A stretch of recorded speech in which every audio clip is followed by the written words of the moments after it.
मंगलम भगवान वीरो मंगलम गौतमो गणीय मंगलम कुंद कुंदार्यो जैन धर्मोस्तु मंगलम सर्वमंगलमांगल्यम सर्वकल्याणकारकम प्रधानं सर्वधर्माणां जैनं जयतु शासनं सहजानंद चैतन्य प्रकाशाय महीयसे नमो अनेकांत विश्रांत महिमने परमात्मने।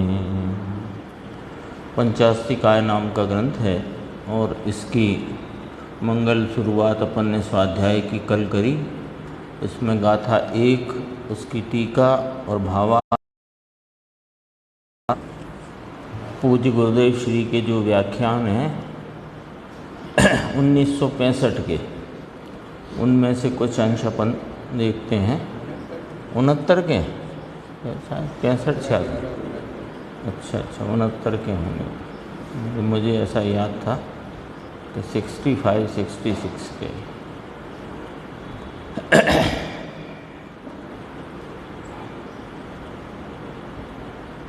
पेज नंबर है 45। यहाँ से अपन देखते हैं, ऐसा कहकर शास्त्र के आदि में यानी प्रारंभ में जिनको भाव नमस्कार रूप असाधारण मंगल कहा। भाव नमस्कार वापस देखो 45 पेज। अच्छा वो गुजराती के अलग होंगे, गुजराती का खोजना पड़ेगा, मैं बताता हूँ आपको। जहाँ से टीका प्रारंभ हुई है, टीका में यहाँ है ना, यहाँ इस गाथा में जिनों को नमस्कार हो ऐसा कहकर, कम पेज होगा इसमें, हिंदी में थोड़े ज़्यादा पेज आते हैं, 30-32 होगा, 40 हो।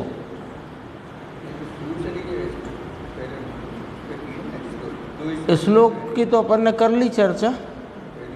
हाँ, अपन यहाँ गाथा 1 से ही शुरू करते हैं। 11 पेज है, 11 पेज पे यह देखना आप, जहाँ से टीका का गुरुदेव ने शुरू किया है वहाँ से देखना। टीका के बाद की 5-6 लाइन के बाद वाला पैराग्राफ है। टीका यहाँ से प्रारंभ हुई है। यहाँ इस गाथा में जिनों को नमस्कार हो ऐसा कहकर, फिर इसके ऐसा कहकर शास्त्र के आदि में यानी प्रारंभ में जिनको भाव नमस्कार रूप असाधारण मंगल कहा। भाव नमस्कार हरि ने वापस देखो, अपना बीतराग भाव, भाव नमस्कार की व्याख्या करते हैं। अपना बीतराग भाव नहीं मिला, जहाँ गाथा 1 6 कलश छोड़ दो और गाथा 1 का जहाँ टीका प्रारंभ हुई और टीका की 6 पंक्ति छोड़ के मिला हैं?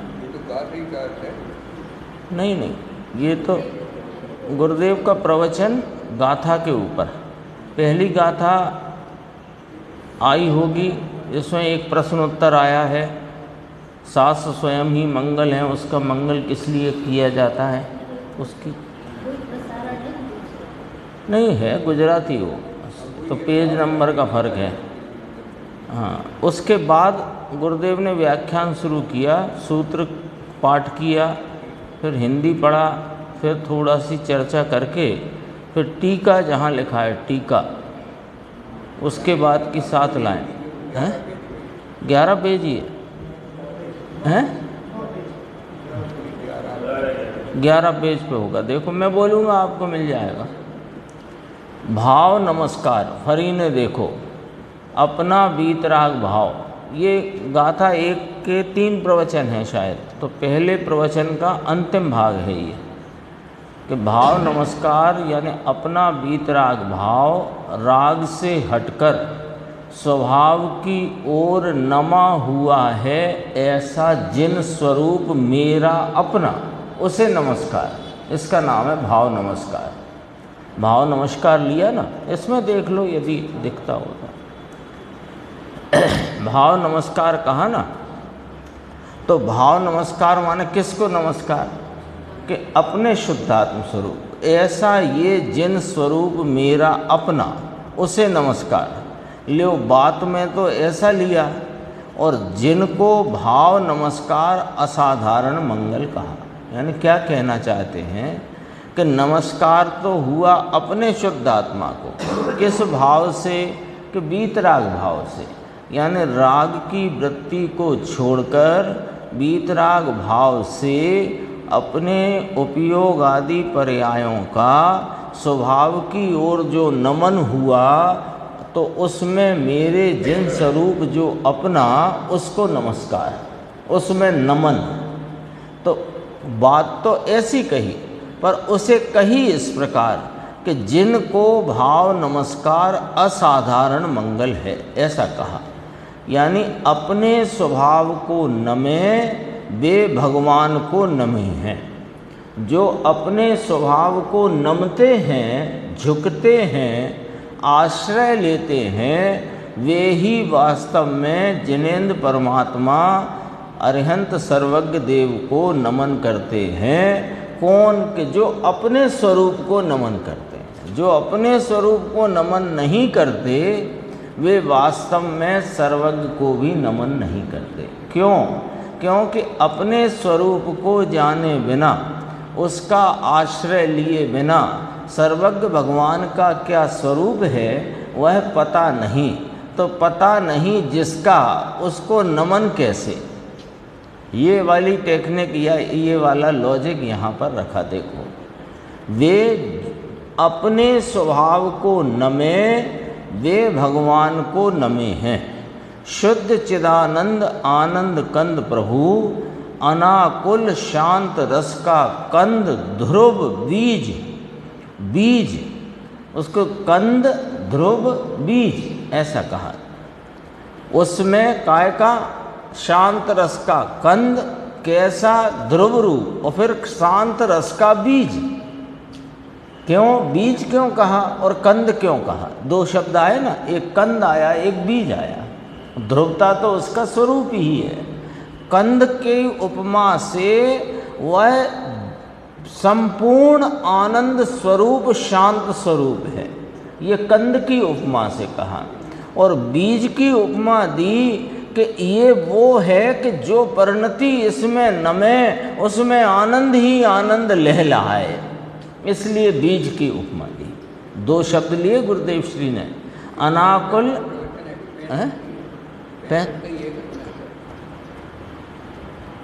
है, तो वही उसी की हिंदी है। ये देखो मैं बताता हूँ।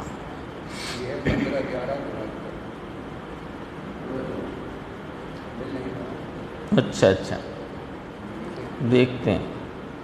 पहला ही प्रवचन है यद्यपि ये। अच्छा, इसमें 6 ही श्लोक ले लिए पहले में गुरुदेव ने। नहीं, शायद दूसरे में लिए हैं। देख लेता हूँ एक मिनट।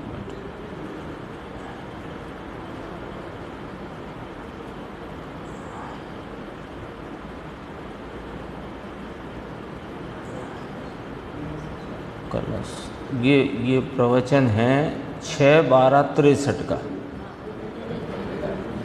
हाँ हाँ, तो ये 6/12/63 का प्रवचन है।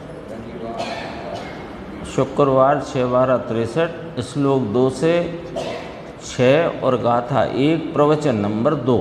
इसलिए नहीं मिल रहा होगा वो। हाँ हैं, हाँ, तो इसीलिए नहीं मिल रहा हो। यहाँ बैठना होगा आपको।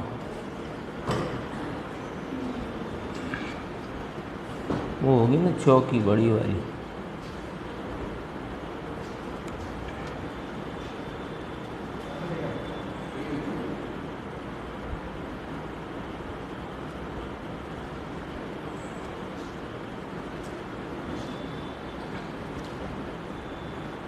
देखो क्या कहते हैं कि अनाकुल शांत रस का कंद ध्रुव बीज, उसमें ढली हुई अरागी परिणति, वही आत्मा को, तो यानी जिनको नमस्कार है, यानी अपने जिन स्वरूप आत्मा को नमस्कार है, ऐसा भाव नमस्कार रूप असाधारण मंगल कहा। असाधारण मंगल यानी जिसके दो भाग नहीं, विभाजन नहीं, यानी असाधारण कहो कि अविशेष कहो, तो विशेष माने भाग रूप और असाधारण माने जिसमें विभाग नहीं, विभाजन नहीं। असाधारण वीतरागी पर्याय के द्वारा आत्मा में ढले हैं, ऐसा कहकर भगवान को नमन किया है। नीचे अर्थ किया है फिर मंगल का, जो अपन ने पढ़ा था, जो पाप को गलाए और सुख को, आनंद को लाए, उसका नाम मंगल। 48 पेज पे चलते हैं। ये प्रवचन नंबर 3 आ गया, 63 का ही है ये। इस गाथा में शास्त्र की शुरुआत में जिन भगवान को असाधारण और अलौकिक ये नमस्कार किया ना, 2 बार असाधारण शब्द आया। एक तो असाधारण मंगल किया, कल अपन ने टीका पढ़ी थी, असाधारण मंगल किया और असाधारण नमस्कार करते हैं ये कहा। तो उसका अर्थ देखो कि असाधारण और अलौकिक, तो विकल्प से नमस्कार करना वह पुण्य का व्यवहार नमस्कार पुण्य रूप है ना। जिनेंद्र परमात्मा की बहुमान भक्ति से उनको उनके बहुमान रूप विकल्प से नमस्कार करना, ये व्यवहार नमस्कार पुण्य रूप है। और यह वीतराग स्वभाव, यह अपना वीतराग विज्ञान घन, उसमें नमन, उसे ही वीतराग का वास्तव में नमस्कार कहा जाता है। ये असाधारण नमस्कार। साधारण नमस्कार तो विकल्प रूप और क्रिया रूप, वो नहीं। जो अपनी वीतरागी परिणति से वीतराग विज्ञान घन में नमता हुआ जो अपना परिणाम है, वो अपने को झुकता, उसकी सन्मुखता करते परिणाम से सर्वज्ञ को नमस्कार है। ऐसे जिन राजों को नमस्कार, वास्तव में इसको नमस्कार कहा जाता है। कहो समझ में आया? वीतराग सर्वज्ञ देव परमात्मा त्रिलोकनाथ देखो, कुंद कुंद आचार्य देव आचार्य पद की पदवी प्राप्त होकर यह सब शास्त्र रचे हैं। उसमें पहले ये कहा कि भगवान को नमस्कार हो। कैसे हैं भगवान, अब यहाँ विशिष्टता है। कैसे हैं भगवान, उसका अब वर्णन इसमें किया गया है। लेकिन असाधारण मंगल और असाधारण नमस्कार, वो भाव नमस्कार रूप असाधारण मंगल है, और जिन राजों को असाधारण नमस्कार है, यानी अपनी वीतराग परिणति द्वारा अपने स्वरूप की सन्मुखता करना, ये वास्तव में जिनराज को नमस्कार है। यहाँ तक की चर्चा आई।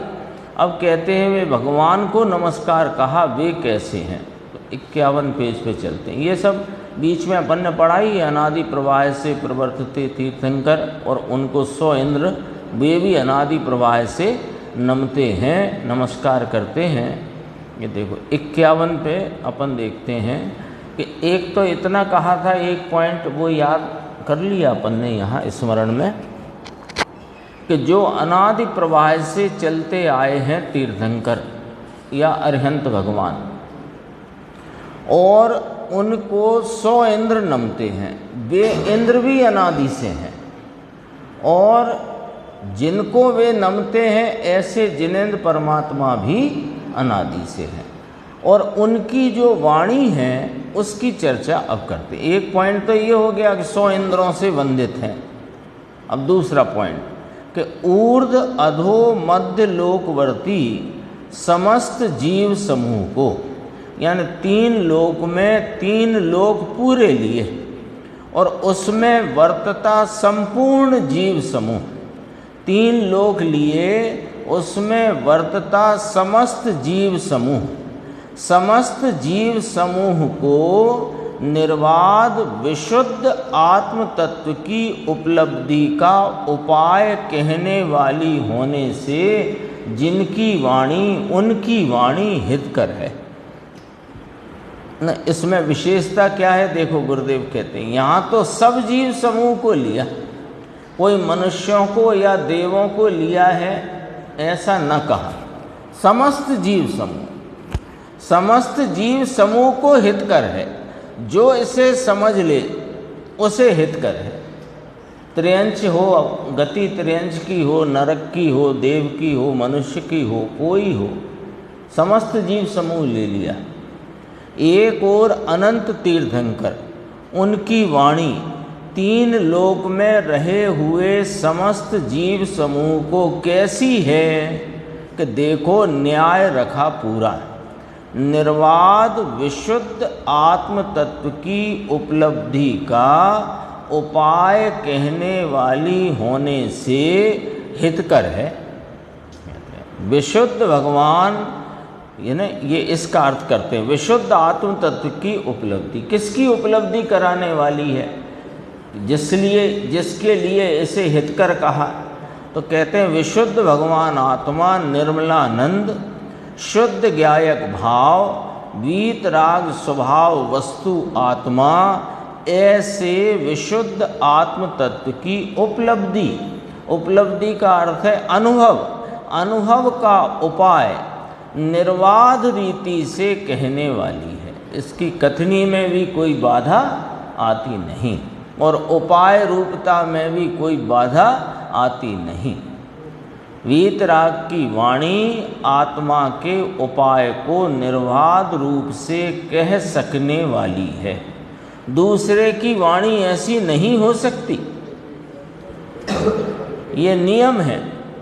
पूरे इस लोक में जिनेंद्र परमात्मा के सिवाय और कोई अन्य की वाणी हितकर नहीं हो सकती। मुनिराजों की, ज्ञानी धर्मात्माओं की, आचार्य भगवंतों की, उपाध्याय परमेष्ठी की, वो भी इसी परंपरा की है, इसी के अनुसारणी है, इसलिए हितकर है। देखो कहो समझ में आया? ये तो नमो अरिहंताड़म पद को पहचाने नहीं। अपन बोलते हैं नमस्कार नमो अरिहंताड़म, अब अरिहंत स्वरूप को पहचाने तो है नहीं, और उनकी वाणी का क्या भाव है, उसके क्या महत्व है, वो कुछ जाने नहीं। पद्धति में बोलना वो अलग बात है, और उनका बहुमान आना वो भी अलग बात है, और उनकी पहचान होना वो एकदम अलग बात है। हाँ, बहुमान से करे तो पुण्य है, पद्धति में तो ना पुण्य है ना पाप है, कुछ नहीं। पहचान करे तो नमस्कार होता है, असाधारण भाव मंगल, असाधारण मंगल होता है, भाव नमस्कार रूप असाधारण मंगल। देखो नमो अरिहंताणम पद को पहचाने नहीं कि यह वह पद कैसा है और कितना है। प्रवचन सार में ऐसा लिया कि मैं नमस्कार करने वाला कौन, पहले तो इधर नक्की करो, और नमस्कार करने के योग्य कौन ये नक्की करो, तब तुम्हारा नमस्कार होगा। अभी मैं नमस्कार करने वाला कौन ये भी नहीं पता, और जिनको नमस्कार किया जाए ऐसे नमस्कार के योग्य जो अरिहंत परमात्मा, उनका क्या स्वरूप ये भी नहीं पता। जब दोनों नहीं पता तो नमस्कार कहाँ हुआ? तो नहीं हुआ नमो अरिहंताणम। नमो अरिहंताणम कब हो? प्रवचन सार में से इसके संदर्भ से कहते हैं। एक तो नमस्कार करने वाला अपने को जाने मैं कौन, और जिनका नमस्कार किया जा रहा है या जो नमस्कार के योग्य हैं उनका क्या स्वरूप है उन्हें पहचाने। तो उन्हें कौन पहचाने? कि जो अपने को पहचाने सो उन्हें पहचाने, अन्यथा वह नमस्कार नहीं है। ऐसा करके वहाँ लिया, और यहाँ इस प्रकार लिया, जो पहले ही आ गई बात, भाव नमस्कार करके असाधारण मंगल किया है। 52 पेज पे चलते हैं, देखो अभी आई ना वाणी की बात, कैसी वाणी है, तो कहा निर्वाद विशुद्ध आत्म तत्व की उपलब्धि का उपाय कहने वाली होने से हितकर है। किसको? समस्त जीव समूह को। यहाँ तक बात आई, तो अब इसमें थोड़ी चर्चा है। देखो निमित्त रूप से उसमें कहा हुआ भाव क्या है, उसमें ये चर्चा कहाँ से आई कि आपने उनकी वाणी को हितकर कहा, समस्त जीव समूह को हित करने वाली, हितकर माने हित करने वाली है, तो वो वाणी पर पदार्थ और जीव पर पदार्थ दोनों भिन्न भिन्न पदार्थ, तो वाणी जीव का हित कैसे करेगी? और परमात्म प्रकाश में कह के आए कि वो वेद और शास्त्र उससे आत्मा अनुभव गम्य नहीं है, वो तो मात्र ध्यान गम्य है। 3 का निषेध करके आए थे, वेद शास्त्र और मन आदि, यानी शब्दातीत है और विकल्पातीत होने से, वह अमूर्तिक होने से, वह आत्मा मन के इंद्रियों से तो नहीं, भगवान की दिव्य ध्वनि और शास्त्र से भी जानने में आ नहीं सकता। सुबह ही आई थी चर्चा 23 नंबर की गाथा।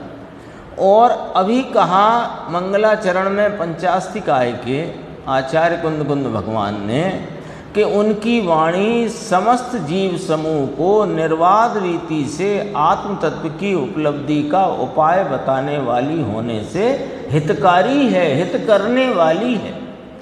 तो वो कैसे हित करेगी?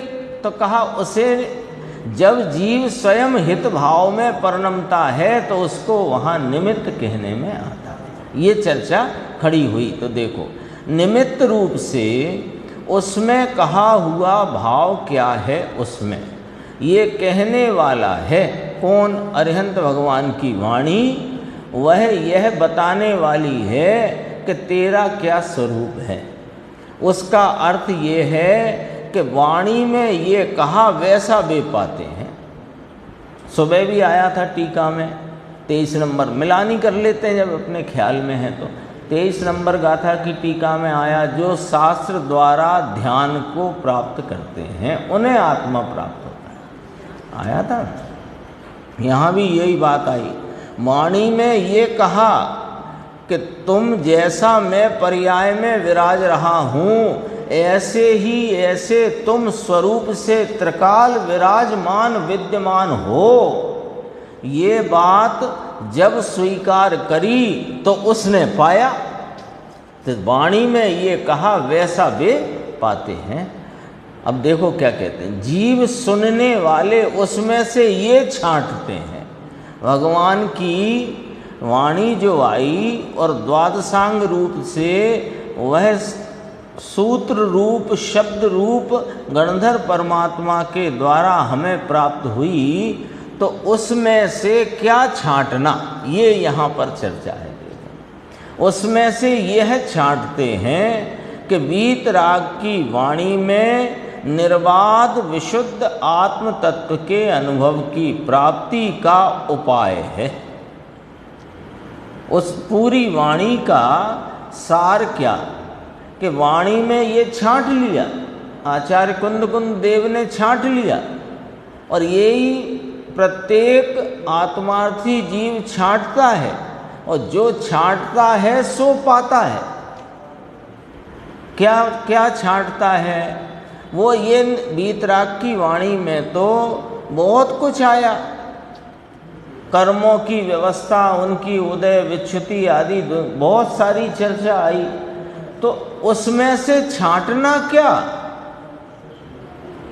चरणान योग में बहुत व्याख्याएं हैं, करणान योग की, गुणस्थान आदि की, कर्म प्रकृतियों की, उनकी विच्युति की, संक्रमण की, अपकर्षण की, उत्कर्षण की आदि इत्यादि अनेक व्याख्याएं, भूगोल की व्याख्याएं हैं। लेकिन छांटना क्या? छांटना ये कि मैं भी आत्मा हूँ, जैसे प्रभु आप विराजते हो ऐसा ही मेरा तत्व यह त्रिकाल विद्यमान है। इसके हित का उपाय प्रभु आपने बताया, तो वो हित का उपाय छांटना है। देखो उसमें से ये छांटते हैं। वीतराग की वाणी में निर्वाद विशुद्ध आत्म तत्व के अनुभव की प्राप्ति, उसका उपाय है सुनने वाले। इस प्रकार से उसमें से उपाय छांटते हैं। चर्चा तो द्वादशांग की आती है ना। एक अंग में 18,000 झाजेरा श्लोक, 18 करोड़ के क्या 51,000 कुछ ऐसा है। हाँ, फिर दूने दूने दूने जितने भी हैं, यानी द्वादशांग बहुत विशाल है। तो उसमें से उपाय ये छांटते हैं। कौन? कि सुनने वाले। अभी समझना, मुमुक्षु ने कुछ पूछा कि हमने तो सुनी थी, तो कहाँ सुनी थी? सुनी नहीं है। ये उपाय जिसने नहीं छांटा तो नहीं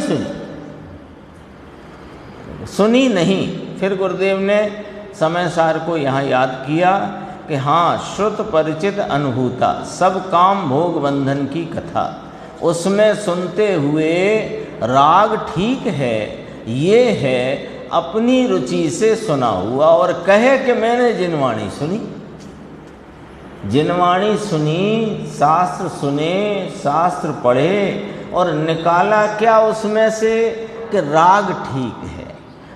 तीव्र राग के सामने मंद राग ठीक है। ये जो यदि निकाला तो तुमने सुनी ही नहीं, क्योंकि ये उनने कही ही नहीं। कभी विचार करो, जिनेंद्र परमात्मा कैसे कह सकते हैं कि राग ठीक है? कैसे कह सकते हैं? कैसे कह सकते हैं? वीतराग अपनी रुचि से सुना हुआ, अपनी राग की रुचि रही है अनादि की, उसी का अभ्यास है और उसी का जहाँ पोषण करते रहे शास्त्र से, और शास्त्र से पोषण करके मानते ये रहे हम तो जिनवाणी के आज्ञा में चलने वाले हैं, जिनवाणी हमको शिरोधार्य है। अर्थ ही गलत निकाला और शिरोधार्य कहा। वीतराग कहते हैं उस न्याय से तो सुना नहीं। कहो समझ में आया इसमें? ये तो महासिद्धांत, बड़े परम आगम मंत्र हैं, परम मंत्र। उसमें कुंद कुंद आचार्य की वाणी, अमृत चंद्र आचार्य की वाणी हाथ धो डाले इस भरत क्षेत्र में। हाथ धो डाले, ऐसे कहावत जैसा। विपरीत मान्यता निकल जाए और सच्ची मान्यता इसको प्राप्त हो जाए। इस भरत क्षेत्र में अभी ऐसी अलौकिक साक्षात तीर्थंकर जैसा पंचम काल में भगवान कुंद कुंद आचार्य ने काम किया है, और अमृत चंद्र आचार्य ने उनका पेट नाम अभिप्राय खोलकर गणधर जैसा काम किया है। समझ में आया है? देखो यहाँ टीका, देखो टीका, इसका पावर अंदर से प्रस्फुटित हो जाए ऐसी टीका है। टीका में सूत्रकर्ता आचार्य के अंतरंग भावों को टीकाकार आचार्य ने ऐसा खोल करके परोसा है कि यदि उनका अभिप्राय ख्याल में ले ले तो इसका अंदर पावर प्रस्फुटित हो जाए, पावर चढ़ जाए इसको कि ओहो मैं भी सर्वज्ञ। ऐसी दमदार टीका है, ऐसा कहते हैं। आगे चलते हैं। चर्चा बहुत इसमें विस्तार से की है गुरुदेव ने, बहुत।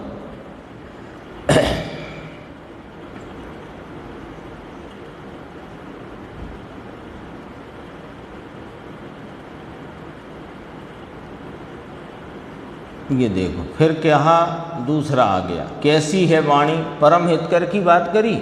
अब दूसरा बोल, परमार्थ रसिक जनों के मन को हरने वाली। टीका अपन ने कल पढ़ी है तो थोड़ा स्मृति में आ जाएगा वो पंक्ति वाइज। पहले आया था कि भाव नमस्कार रूप असाधारण मंगल किया है, और भाव नमस्कार करते हैं वो भी असाधारण नमस्कार करते हैं। फिर दूसरे बोल में वे कौन हैं कि 100 इंद्रों से वंदित हैं, ये बात आई थी। फिर कहा था कि जिनकी वाणी समस्त जीव समूह को निर्वाद रीति से आत्म तत्व का उपाय कहने वाली होने से हितकर है। अब कहा मधुर है दूसरे बोल में, परमार्थ रसिक जनों के मन को हरने वाली। अब यहाँ गुरुदेव श्री फरमाएंगे कि परमार्थ रसिक कौन है, वो भी अपने को समझना है। देखो, परमार्थ रसिक जनों के मन को हरने वाली कि ओहो यह सम्यक दर्शन ज्ञान चारित्र की शांति के समाधि के रसिक, उसका नाम है परमार्थ रसिक। क्योंकि परमार्थ, परम माने सर्वोत्कृष्ट, अर्थ नाम प्रयोजन। तो परम प्रयोजन जिसका सम्यक दर्शन ज्ञान चारित्र रूप शांति और समाधि है, वो परमार्थ का रसिक है। अन्यथा वह परमार्थ का रसिक नहीं, ये मतलब निकला इसका। देखो, सम्यक दर्शन ज्ञान चारित्र की शांति और समाधि के रसिक, ऐसे जनों, रसिक जनों के मन को हरने वाली होने से, ऐसे के मन को भी हरती है। तो मन को हर ले तो क्या फायदा, अरे मन से हटकर आनंद में आ जाता है। ये तो उपमा से मनहर या मनोहर कहा, लेकिन वास्तव में मन को हरने वाली माने उसका मन से, मन माने उपयोग, मन से हटकर आनंद में यानी आनंद स्वरूप में आ जाता है। ऐसी यह जिनवाणी है। कहते हैं ओ हो कहो चार चार ज्ञान के रचने वाले, चार चार ज्ञान के धारी, इस द्वादशांग को रचने वाले, कैसे के अंतर मुहूर्त में प्रकट करने वाले, 14 पूर्व की रचना को एक क्षण में रचने वाले ऐसे गणधर भी जिनकी वाणी सुनते हैं। अच्छा, पहले दिन जब समूह शरण में गए और पहले ही दिन सुन ली और उसका सारा अभिप्राय समझ लिया और उसके आधार से द्वादशांग रूप 14 पूर्व की रचना भी कर दी अंतर मुहूर्त में, फिर भी गणधर परमात्मा सालों साल सुन रहे, सालों साल।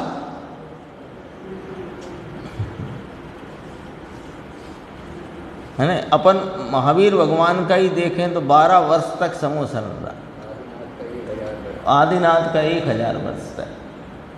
और जो गणधर हैं सो वे गणधर हैं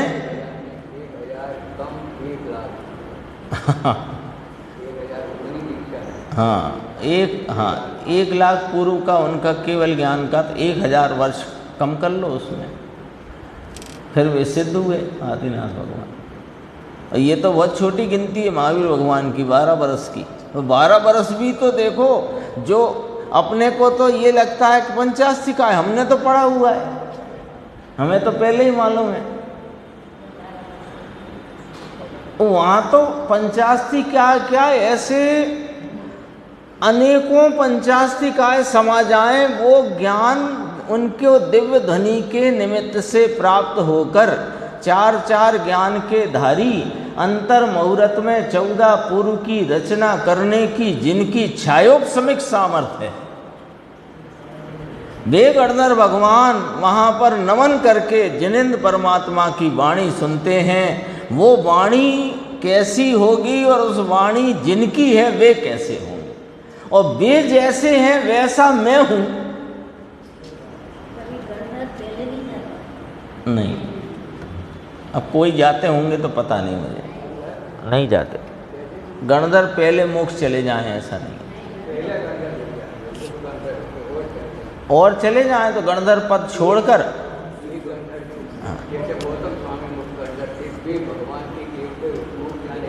हाँ, उन्हें केवल ज्ञान, उनको सुबह मोक्ष हुआ, शाम को केवल ज्ञान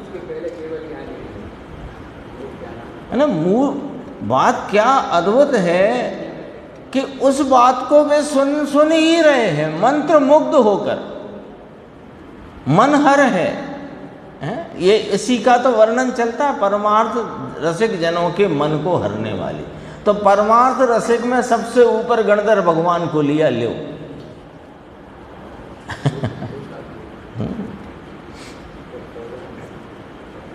इसलिए परमार्थ रसिक जन हैं अतीन्द्रिय शांत आत्मा का रस, सम्यक दर्शन ज्ञान चारित्र की एकता, ऐसी जो समाधि, ऐसी जो निर्विकल्प शांति समाधि, उसके रसिक जन, क्योंकि उनकी वाणी में यह मोक्ष मार्ग आता है।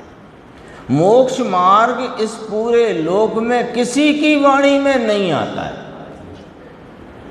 मोक्ष मार्ग बताने वाले अनादि से सिर्फ और सिर्फ अरिहंत परमात्मा ही हैं,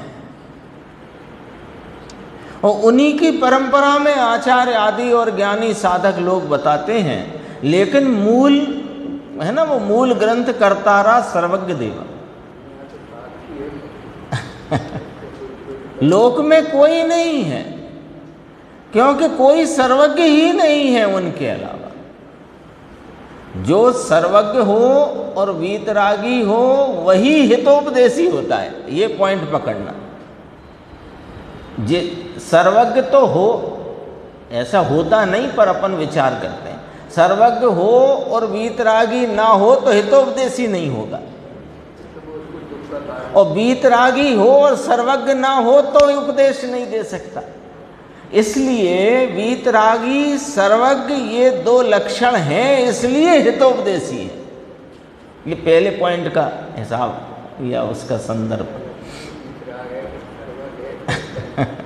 ये ऐसा है भी, ऐसा क्रम भी है। पहले वीतरागता पूर्ण होती है, फिर सर्वज्ञता प्रकट होती है, फिर हितोपदेश शुरू होता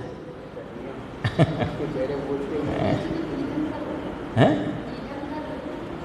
हाँ, तीर्थंकर कोई अरिहंत और भी होते हैं जो बोलते हैं। सिर्फ तीर्थंकर के अलावा भी अरिहंत की गंधकुटी आदि होती हैं, उनकी भी दिव्य ध्वनि घिरती है। भरत भगवान की दिव्य ध्वनि घिरी, आया भरतेश वैभव में। हाँ, समय कम हो, उनका तो वैसे ही बहुत सब काम फटाफट वाला है। हाँ, यदि ऐसा नहीं होता तो फिर मूक केवली नाम क्यों लिया?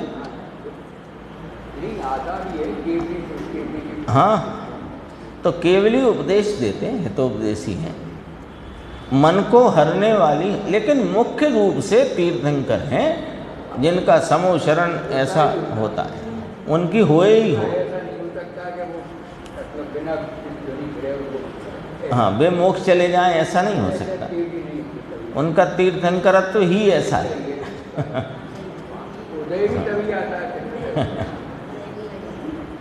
मन को हरने वाली होने से मन को हर लेती है, मनहर है। मनहर क्यों है? कि हितकारी है। पीछे आ गया पॉइंट, हितकारी है। जिसको हितकारी लगती है उसके मन को रुचती है, और मन को रुचती होने से जो वाणी का अभिप्राय है वो मन से उपयोग हटकर शुद्ध आत्मा का सेवन करता है। देखो आगे और देखते हैं अपन इसी में, नीचे इसी पेज में।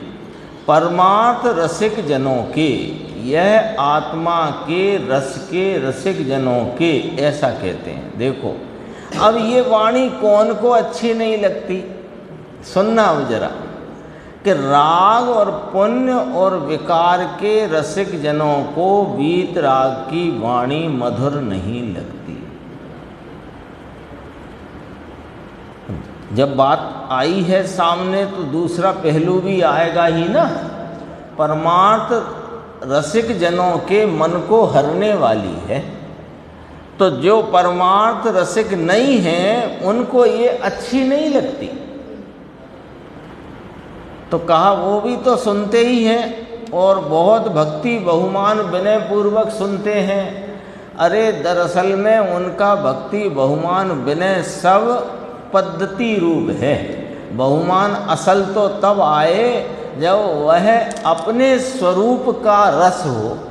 स्वरूप का रस हो तो भगवान की वाणी में उसके हित का उपाय आता है। तो ऐसा जानकर वह उसमें रस ले, और उसमें रस ले करके फिर अपना रस ले।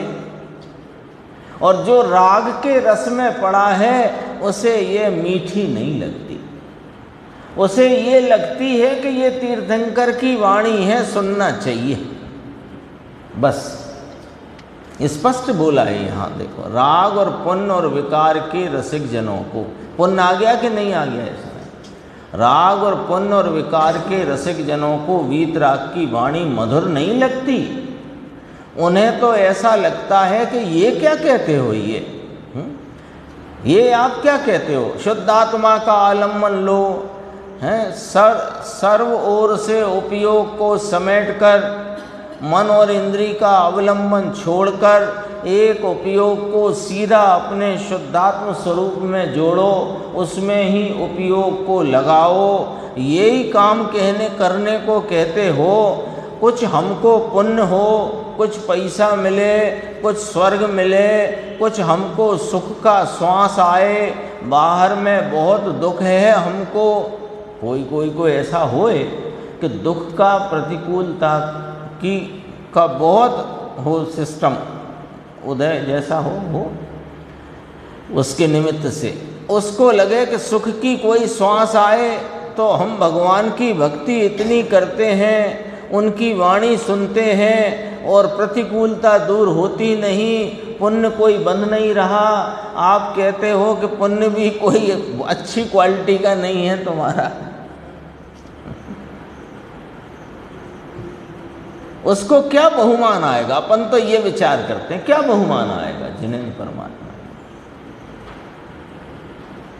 गुरुदेव तो सब बिल्कुल स्पष्ट बोल देते हैं, खरा बोलना और साफ बोलना जिससे अपनी भूल निकल जाए। ये नहीं है कि कोई आपको बात वो कटु लगे कि तीखी लगे कि चुभे, इसलिए नहीं, करुणा से बोलते हैं कि वो बात आपको यदि चुभेगी तो वो बात आपको चुभने से आपको भूल पता लगेगी, भूल पता लग जाए। ये एक ही उनका उद्देश्य है। देखो, कुछ हमको पुण्य हो, पैसा मिले, स्वर्ग मिले, कहीं हमको सुख का श्वास आए बाहर के दुख में से, ऐसी बात तो करते नहीं। ले मोक्ष मार्ग मोक्ष मार्ग मोक्ष मार्ग यही कहते हो। अरे भाई, इस मोक्ष मार्ग में सुख है और कहीं बाहर में सुख है नहीं। पंडित जी ने भी कहा, दौलत राम जी ने, सब जगह ही आया, जे त्रिभुवन में जीव अनंत, सुख चाहें दुख ते भयवंत। तुम सुख चाहते हो और हम सुख का उपाय बताते हैं, और इससे ज्यादा क्या चाहिए, और क्या चाहिए, है ना। कोई राजा कहे कि मांग लो जो तुम्हें मांगना हो, तो कोई कहे कि आज मुझे 100 रुपये मिल जाते तो अच्छा था, तो उसने कहा 100 रुपये दे दो, तो कहे कि तुमने कुछ नहीं मांगा। वे जब कह रहे हैं तो तुम मांग लेते, अपन लौकिक में बात करते हैं, कि तुम मांग लेते कि मेरा जीवन खुशहाली से भरपूर हो जाए, या मेरे सब सर्व साधन की अनुकूलता हो जाए।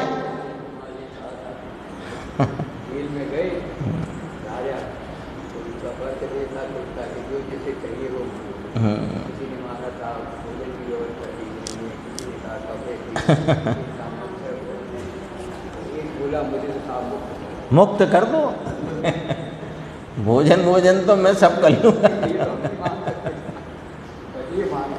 ऐसा ही हो रहा है। भाई साहब ने बताया ना उदाहरण, सब नहीं सुन पाए होंगे, मैं दोहरा देता हूँ। राजा गए जन्मदिन पे जेल में, तो उन्होंने कहा कैदियों से कि जिसे जो चाहिए आज मांग लो, आज मेरा जन्मदिन है।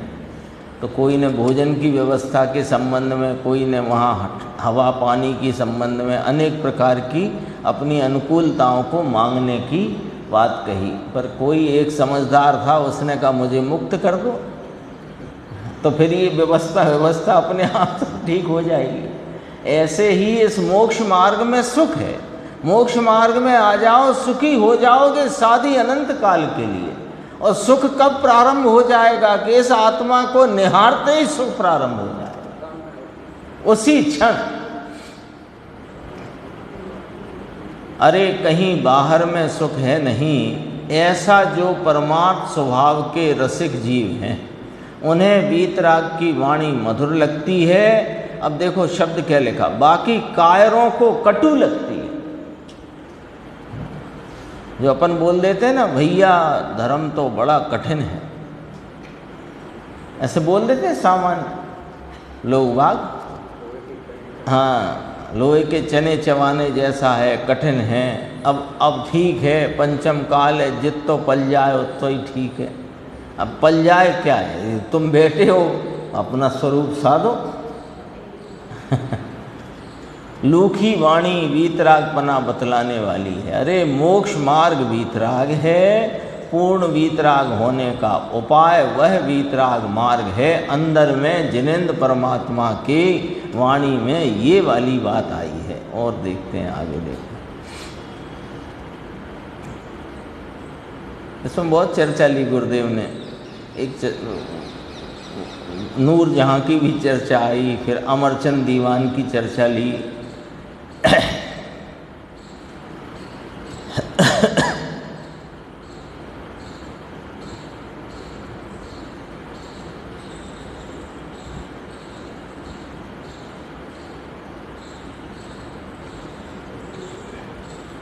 अपन पॉइंट वाइज देख रहे हैं। तीसरा पॉइंट आया, देखो, संकादि दोषों के स्थान दूर कर देने से विशद यानी निर्मल और स्पष्ट है। उनकी वाणी की महिमा चलती, 3 बिंदु आ गए। हितकर है और परमार्थ रसिक जनों को मीठी मधुरी है, मधुर माने मनहर है। और अब कहा संकादि दोषों के स्थान दूर कर देने से विशद यानी निर्मल स्पष्ट है। भगवान की वाणी निर्मल है, स्पष्ट है। निर्मल स्पष्ट कहने वाली होने से वह वाणी भी निर्मल स्पष्ट है। क्यों निर्मल स्पष्ट माने? समस्त जगत के वस्तु स्वरूप को निर्मलता और स्पष्टता से कहने वाली होने से वाणी भी निर्मल है और स्पष्ट है। लथड़ पथड़ निकलती है क्या? लथड़ पथड़ का मतलब समझे, कभी कुछ कह दिया, कभी कुछ कह दिया, आधा कह दिया, अधूरा कह दिया, ऐसा नहीं है। ऐसा होगा भाई, ऐसा है, ऐसा होना चाहिए, ऐसी नहीं है। ऐसा है दूसरे प्रकार से नहीं, ऐसी है। यह आत्मा चैतन्य स्वरूप है, अन्य रूप नहीं, ऐसी है। इस आत्मा का हित आत्म स्वरूप के आलम्बन में है, अन्य कहीं नहीं, ऐसी है। लतड़ पतड़ नहीं है, ठीक है, ये भी ठीक है, ये भी ठीक है। हाँ, वीतरागता ही मोक्ष मार्ग है, राग किंचित मोक्ष मार्ग नहीं। परमानंद स्वरूप आत्मा पूर्ण है, उसका अनुभव वह मोक्ष का मार्ग है। एक ही है, दूसरा है नहीं। ऐसी विशद निर्मल ज्ञान की धारा वीतराग की वाणी में निकलती है। इसलिए वीतराग की वाणी को विशद कहा जाता है। विशद नाम स्पष्ट। हिम्मत भाई जैन में जन्मे और जैन क्या कहते हैं इसकी खबर भी नहीं होती। जैन कुल में जन्म लिया, अपने को जैन कहते हैं। और जैन क्या कहते हैं? जैन माने जिनेंद्र परमात्मा। कल आया था शब्द जैनी। जैन क्या कहते हैं उसकी खबर नहीं। और विवाद और विसंवाद, विसंवाद, विसंवाद। क्यों विवाद कहाँ से आ गया?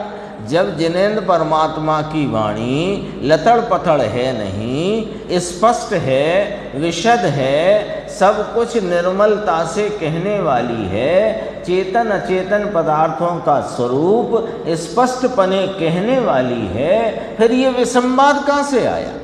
देखो थोड़ा सा विचार करो। ये 3 हैं उंगलियां, तो ये 3 हैं, तो ये 3 को 3 कहने वाली बात में विसंवाद कहाँ से आया?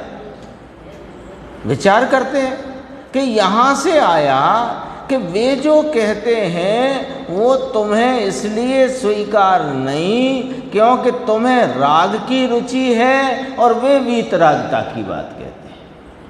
अनादि से अभ्यास राग का, रुचि राग की, संसार की रुचि, पुण्य पाप के भावों की रुचि, और आत्मा वीतराग स्वरूप है, पुण्य पाप के भावों से रहित स्वरूप है। जब ये बात कहते हैं तो तुम उनकी बात को उस प्रकार न समझकर अन्य प्रकार से उसके अर्थ निकालते हो, इसलिए विसंवाद होता है। भाई जब कहा कि सर्वज्ञ देव की वाणी तो विशद और स्पष्ट है, वस्तु का स्वरूप स्पष्ट रीति से कहने वाली है, उनकी दिव्य ध्वनि में चेतन अचेतन सर्व पदार्थों का स्वरूप एकदम परिस्पष्ट आया है, फिर विसंवाद कहाँ से आया? विसंवाद ऐसे आया कि ये 3 उंगली हैं, तो 3 है और 3 ही कही गई, लेकिन आपको तो 3 का ही पूरा हाथ मानना हो। आपके अज्ञानता के कारण आपको तो 3 उंगली को ही पूरा हाथ मानना हो, तो विसंवाद खड़ा हो गया। वे कह रहे हैं तुम वीतराग स्वरूप हो, कि नहीं नहीं मैं तो रागी हूं साहब। विसंवाद आ गया। विसंवाद यहाँ नहीं होता। कहाँ? मोक्ष मार्ग में। विसंवाद टाला, उसे विसंवाद हो तो वह विसंवाद निकले कहाँ? तब यदि विसंवाद को टाल करके वे स्वयं पूर्ण सत्य स्वरूप को प्राप्त किया, और सत्य ही कहते हैं, जैसा देखा जाना वैसा कहते हैं। अब यदि वहाँ भी विसंवाद रह जाए तो फिर विसंवाद कहाँ निकलेगा? अब ये तर्क है। हाँ, तुम्हारा कुछ होने वाला नहीं है।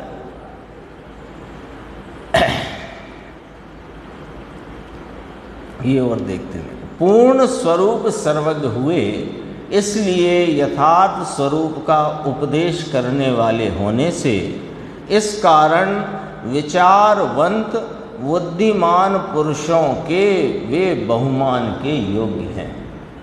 समस्त वस्तु के यथार्थ स्वरूप के उपदेशक होने से विचारवंत बुद्धिमान यानी समझदार पुरुषों के बहुमान के योग्य हैं। ले तो वे समझदार हैं, जो समझदार नहीं हैं उनके बहुमान के योग्य नहीं हैं क्या? वे बहुमान कर ही नहीं सकते। वे तो सर्व जीवों के बहुमान के योग्य हैं। लेकिन समझदार को समझ आया कि सर्वज्ञ देव की वाणी मुझे हितरूप है, तभी तो उसको बहुमान आया।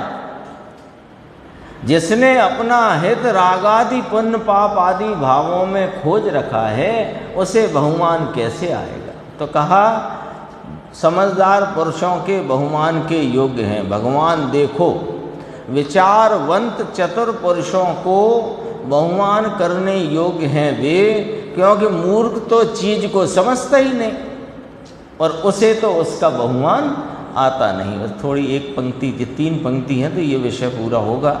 ये विषय माने जहाँ अपना चल रहा है, फिर आगे और बात आएगी इसमें। हाँ, थोड़ी और है, 2 मिनट की और है। वीतराग पूर्ण 3 काल 3 लोक उनको ज्ञात हुए। वीतरागता पूर्ण हुई, ज्ञान में 3 काल 3 लोक ज्ञात हुए। उनके उपदेश में सर्व वस्तु का यथार्थ स्वरूप होने से, यथार्थ होने से चतुर पुरुष विचारवान को उनका उपदेश बहुमान पूर्वक विचारना चाहिए। एक तो इधर से कहा कि वे उनके बहुमान के योग्य हैं, फिर उसी को उपदेश की शैली में कहा कि उस चतुर पुरुष को उनका जो उन्होंने उपदेश दिया उसको बहुमान पूर्वक विचारना चाहिए। थोड़ी सी चर्चा है, देखो। निर्दोष विचार में जिसकी विचारधारा बहुमान वीतराग के प्रति का उनकी वाणी का बहुमान करके शरीर की मलिनता आदि छोड़कर अंदर की भी शरीर के प्रति आदर बुद्धि आदि छोड़कर बहुमान पूर्वक उनके वचन विचारना, इसका नाम है बहुमान करना चाहिए। विचारवंत पुरुष लिया ना, वीतराग सर्वज्ञ देव त्रिलोकनाथ परमात्मा, तीन काल तीन लोक, जिन्हें ज्ञान में पूर्ण प्रकट ज्ञात हुआ, उसका बहुमान पूर्वक विचार करना, इसका नाम बहुमान है। सिर पर उठाना वह बहुमान नहीं है। इतनी चर्चा है, शेष चर्चा आगे आएगी।